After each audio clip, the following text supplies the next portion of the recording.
And then the final piece of news looks like a coaching, and this might have a little bit of NFL implication as well. Brian Kelly left Notre Dame for LSU, and then Lincoln Riley left Oklahoma for USC. Two fairly big, monumental moves in college football because that really doesn't happen. Coaches leaving big programs like that. But the reason why I bring it up is because, Kliff Kingsbury's name has been mentioned with the Oklahoma job. There's rumblings that he could potentially go to Oklahoma and take over that program. So, off the top of my head, I don't need you guys' analysis on that. I'm just bringing it up for debate. But, it's one of those things where college football is going to be shaken up for the next, couple of weeks. And you're going to see a lot of movement. And don't be surprised if you see more NFL head coaches' names get thrown around for potential job landings. Go for it, Birch. Go. I was just going to say, with Kliff Kingsbury potentially going back to college, can you really blame him after the details that we saw that we were sharing in the Twitter chat of the contract and the benefits that Lincoln Riley got at USC? That is absolutely insane that a college football coach is going to get that. Yeah. Unbelievable. The private jet, unlimited use, the house, unbelievable. Buying I've got the details old here. Houses. Yeah, I've got the full details here. $110 million is his contract. They're going to buy both of his Norman, Oklahoma residents for $500,000 above market value. So that's $1 million right there.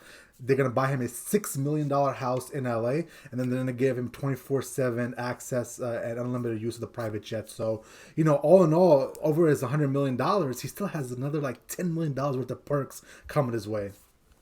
Have we seen any details about Brian Kelly's contract? It's like a $95 million base. Incentives can drive it up to about $120 million. So, and from what I've heard, those incentives are fairly easy to hit. Plus, it's a 9-year contract, not 10 years, so that's the numbers get bigger per year, and those incentives are going to push him way over $100 million easily. There's no way any NFL coaches get that kind of contract. Mm-hmm. No doubt. No doubt, and really just to piggyback off of the college coaching thing, and just to bring it to the NFL real quick. I mean, look at Monday Night Football last night, right? There's the Seattle Seahawks. Their season's done. We can all agree on that. They're what 3-7, 3-8 at this point. Russell Wilson looks bad. I mean, there's been reports in the offseason that Russ wants out, and there might be a line of demarcation between what is Paul Allen's sister. I forget her name, but she took over the Seattle Seahawks when Paul Allen died. What is she going to do if Pete Carroll or Russell Wilson goes up to the owner's box and says, "Listen, it's either me or Russ, or it's me or Pete Carroll and John Snyder"? What is she going to do? And I think we can all agree that Russell Wilson is going to be traded in the offseason. He wants out of Seattle. The writing was on the wall. I think this was their last chance, the last dance of the Netflix ESPN special with Michael Jordan. They're clearly, this season's a wrap. Does anybody think, Pete Carroll, anyone think he might go to Notre Dame if the offer is right? Because personally, I think he is. He's 70 years old. Russell Wilson's going to be out the door. Does he really want to go to a rebuild? And I don't think there's going to be a whole lot of NFL job offers, because I unless Dallas opens up, and I think Kellen Moore is going to get that job, and I don't think Pete Carroll's going to go down to Vegas. I personally am in the camp of maybe he goes to Notre Dame. I just don't know if Notre Dame's going to ride it out to the end of the season. What do you guys think?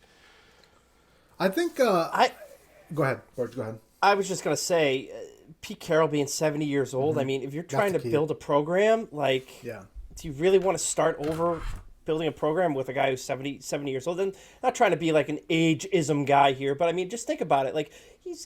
Does Pete Carroll even want to do that? I have to think that Pete Carroll might be done if he goes out of Seattle, this year. I think he might end his career. So with college football, it's a little different from the NFL, where the NFL, it's a 2-3 year max project, and if it's not working out, you're gone as a head coach. With college football, if you start looking around, you'll see, first time around, Pete Carroll spent a decade in USC. Urban Meyer spent a decade at Ohio State. You're looking at Lincoln Riley spent 7 years in Oklahoma. You saw Nick Saban spending more than a decade at Alabama. It's going to be a 10-year project at least. And that's the commitment that Notre Dame's going to want out of Pete Carroll. And I don't know if an 80-year-old coach is something they want on the sidelines, right? That's going to be something that's not unheard of, but it's just for the optics of recruiting young talent and connecting with kids nowadays, it might not work in his best interest. However, Luke Fickell's name, he's the current coach at Cincinnati, and he's done a great job building that Cincinnati program into what used to be a laughingstock, truthfully, because they weren't in a big Power 5. They actually beat Notre Dame this year, Luke Fickell's Cincinnati team, in South Bend, and they're on the verge of going to a playoff. So I think Luke Fickell's probably going to be the guy that they're going to want to touch base with at Notre Dame. But the rest of these guys, like Kliff Kngsbury, man, he would be dumb if he didn't listen to what Oklahoma has to say. And you saw from his remarks how he was so, dancing around the subject. He didn't come out and say firmly like Mike Tomlin, I'm not going to Oklahoma. He clearly has some interest, and I think he and his offense would attract so many quarterbacks to Oklahoma. Because think about it, Oklahoma, for being where it's at in the middle of the country with not much to offer, can offer quarterbacks a path to the Heisman to the NFL. You saw Kyler Murray do it. You saw Baker Mayfield do it. You saw other quarterbacks I'm missing right now. Jalen Hurts was their latest guy. If you go to Oklahoma as a quarterback and Kliff Kingsbury, your head coach, there's a really good chance you can go to the NFL. I'm with you on that, because these contracts that are being given out that we just saw this last week are absolutely absurd. No NFL team that could match that ever. Ever. This makes me question Tomlin's response to what USC was doing. What do you Why would you not entertain that? And the funny thing about that USC information we got is USC is a private university, so they disclose nothing. So those numbers that we're getting could be inflated. I wonder if those numbers are, hey, listen, I don't want the real numbers out there, but this is a general ballpark. This is what it is. And if I'm Mike Tomlin, I don't know why I don't listen to that. Clearly, in Pittsburgh, he's having an issue right now with the team falling apart. Big Ben can't throw the football anymore. You've got that's not his name. That's not his name. His name is Geriatric Ben. Geriatric Big Ben can't throw the football anymore. Claypool wants to have fun in practice and wants music and wants to dance around. Juju's making TikToks left and right. If I'm Mike Tomlin, I'm like, yo, let me double my salary instantly. Go to USC where he probably will dominate. He's that much of a charismatic coach that he can pull in recruits and build that program back to what it used to be. And the best thing about this is, and this is the talk. This is the point we haven't talked about. Lincoln Riley left Oklahoma because they're going to the SEC, the hardest division to He did not want to get railroaded. He wanted no part of Nick Saban just running it down his throat every single year. However, at the Pac-12, who do you got to beat? Oregon, Utah State, Arizona State. I mean, UCLA. At what point, which of those teams scare you besides Oregon? Oregon State. So, if I'm Tomlin, I don't know why I was so defiant and not looking at the numbers in the contracts. Well, if he's not going to play music at practice, you're not going to do that with kids. That's a great point, Puma. That's you said it jokingly, but it's a fact. It'd be like Arnold Schwarzenegger in Kindergarten Cop, trying to corral the kindergartners. You know what I'm saying? You start recruiting these kids when they're 15. How is Mike Tomlin going to go into a living room and relate to a 15-year-old kid?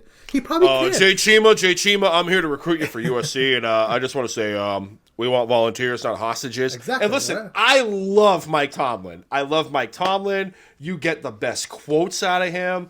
I'm at work. I reference the "we want volunteers, not hostages" quote all the time. But there's no way he can go into a living room coming off of hard as nails, iced up with the crucifix, expecting this kid to go to class, right, Jay? You explain this to me, because I had this question about defenses in college. Go to class, and then you're going to come do a weightlifting program, and then we're going to do practice for 3 hours, and we're not going to have fun. There's no, he might be run out of USC after 1 year, being a dictator at that point. Yeah, and that's why the Lincoln Riley hiring was key, because he's only, 37, 38, if I have that correct? Something like that, under 40. He's still a young-ish coach that can relate to kids, and he's going to sell USC on the fun aspect, and Pete Carroll back in the day would have music blurring at practices, and he would have Will Ferrell on there. Snoop Dogg would be on the sidelines. So I think Lincoln Riley is probably going to have to use that fun factor, and if he can wall off the great state of California and the recruits that come out of there, think about the recruits that have come out of California just this year alone. Bryce Young, starting quarterback, and to win the Heisman at Alabama. He's from Southern California. C.J. Stroud from California. He's a quarterback quarterback at Ohio State. The number 1 overall pick, probably that Devon Thibodeau kid up there in Oregon, a defensive lineman. He's from Southern California, and that's just the 3 big headliners there. There's so much talent in that California. Southern California range that if he can put a wall around that and keep the Ohio States, Michigans, Alabamas out, I guarantee you next year you might see some great results. Actually, you're seeing it now. I sent something to Puma before we jumped on. A number 2 overall, the second highest graded quarterback coming out of the 2023 class just committed to USC today because of Lincoln Riley. So before long, he's going to have that program turned around. Mm-hmm.